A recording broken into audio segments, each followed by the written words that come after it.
it. I didn't want everybody necessarily to even see me in it. I didn't want them to remember me in it. And so for that reason, I was kind of like in and out. Dude, did you know you can subscribe to onlywrestlers.com and keep in touch with your favorite wrestlers? The party never has to end. One of a Kind with Rob Van Dam is recorded in front of a live studio audience. How about that? Wow. It was a really busy week. I did get to see a lot of other people. Yeah. I didn't see everybody, that's for sure. And I also didn't explore very much. I was kind of like straight to the table and straight back because I was in a wheelchair and I didn't really want to make a big spectacle of it. I didn't want everybody necessarily to even see me in it. I didn't want them to remember me in it. And so for that reason, I was kind of like in and out. And I thought it would be a much bigger deal than it was, being in a chair. So, which, by the way, DDP, when he, bro, what are you doing in a chair? That doesn't make sense. You never get hurt. Like, you don't remember because you wouldn't put it over and refuse to hear me. But when I was at your studios in Atlanta and we were doing the DDP yoga, I had a broken foot. And he gave me no mercy, during the class. I'm in the back of the class, and my foot hurts so bad. I just broke it 1 or 2 nights before, and didn't have it cast or anything. Hadn't been to the doctor yet. Hadn't had time, and that was the stupid one where I was at the NWA Fan Fest in Charlotte, North Carolina, in 2015. August 2015, and me and Phil Baroni were horsing around, completely ridiculously, embarrassingly drunk, and we ended up in the pond by the hotel, and I broke my fucking foot, got a hairline fracture just from like being in the uneven pond that wasn't made for people to walk in, and it was weird, but we were all scraped up from it, and everybody thought that we fought. Nobody would believe us that we weren't even in a fight. Everyone was, they were like, "Hey, man, I heard you and Phil got in a fight." And, "Oh, man, we were just fucking around. We were drunk." Goes, "Hey, no, that's all right. No worry. Hey, trust me, he got the worst of it. He looks worse than you do." I kept hearing that. I looked pretty bad too. Like, I was just scraped up everywhere. It was so stupid. Not one of my proudest moments, but anyway, I went to DDP's afterwards and told him several times, and every time it went in one ear, not the other. And he's on the microphone in front of the class, and he's saying, like, "RVD, get off them knees. Let's get up there on your feet. Hold that plank." And I'm like, "Motherfucker, I got a broken foot." And the one-legged kid was there too, though. The wrestler. Is Zach going? Yep, Zach. He was there that day. And I was watching him, and I'm like, I ain't gonna complain. This motherfucker's got one leg, and he's using a bench. He was using a bench to support, as if that was the rest of his body, and he was doing a plank, braced off of that. And I was like, fuck it, I may have a broken foot, but I can hold this plank then. And one time I was wrestling Pistol Pez Watley, and this was like 93-ish. And I gave him a super kick out on the floor, boom, side kick, and my base foot slid on some spilled beer on the nasty floor. It just the way that it slid and the way that my foot flexed, I got a hairline fracture. Ooh. That one really hurt, and I was on weight bearing. I remember what that was like. One time in around 98, ECW, I'm wrestling Rhino in Orlando. Mm-hmm. I did a baseball slide and got caught on the canvas. My ankle rolled. I broke my ankle.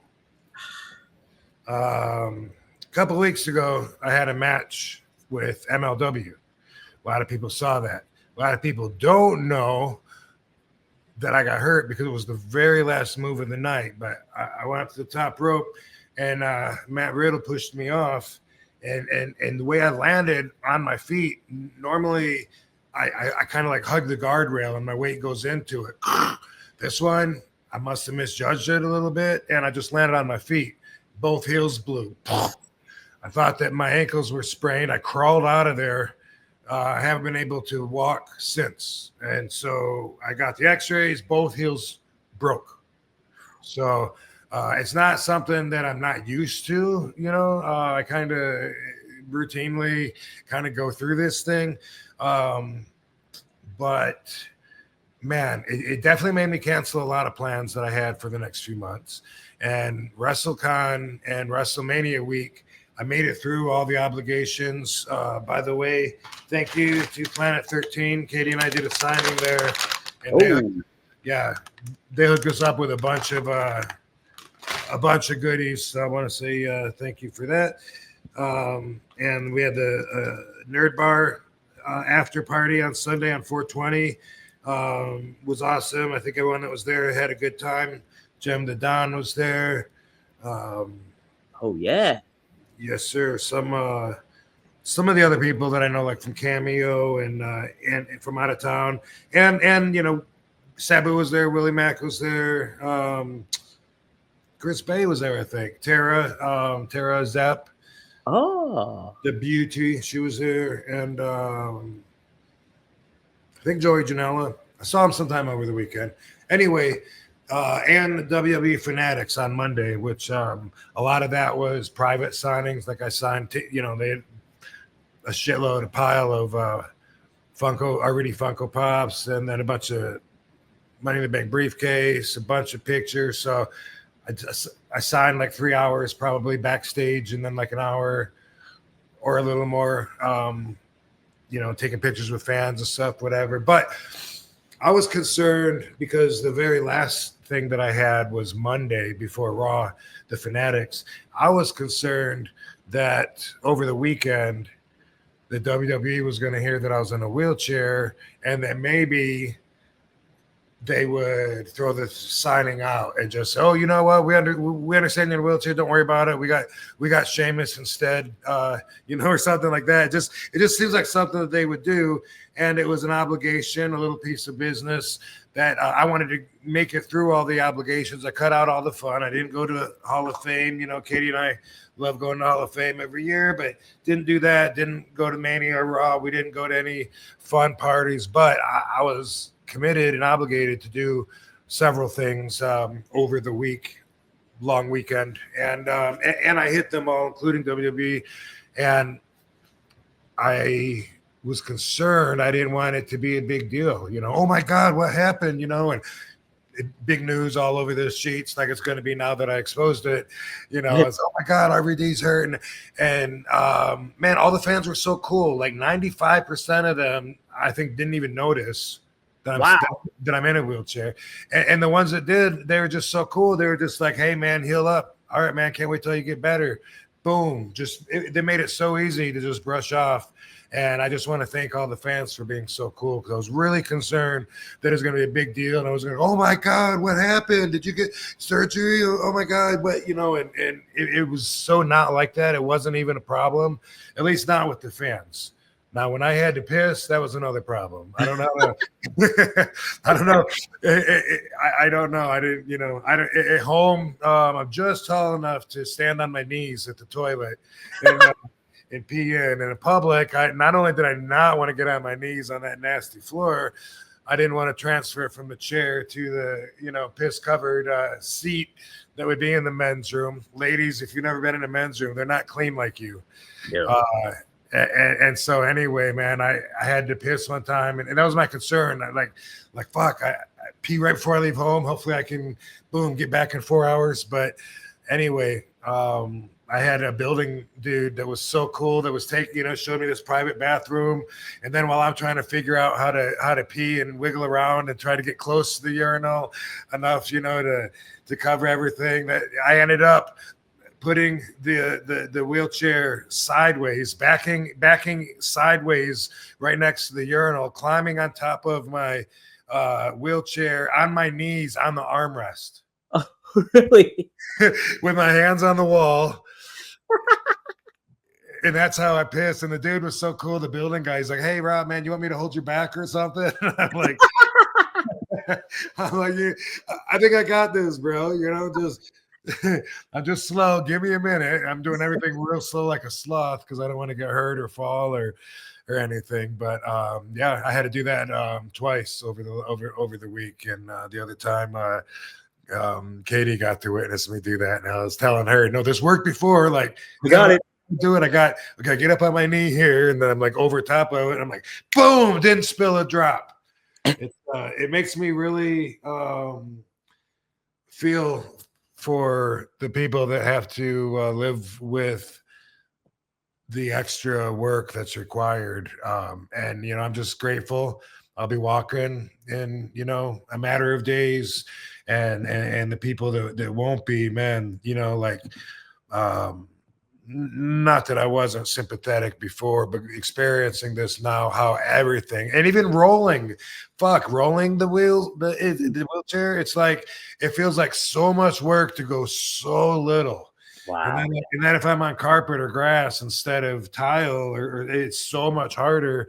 And I just feel like from now on, whenever I see somebody pushing themselves, I just want to go behind them and grab it and say, "I got you, bro. Where we're going." Yeah. But at the same time, there's also a line to draw, because the more helpless I feel, the more it sucks. And the more I can do for myself, the better I feel. And so got to be sensitive to that as well.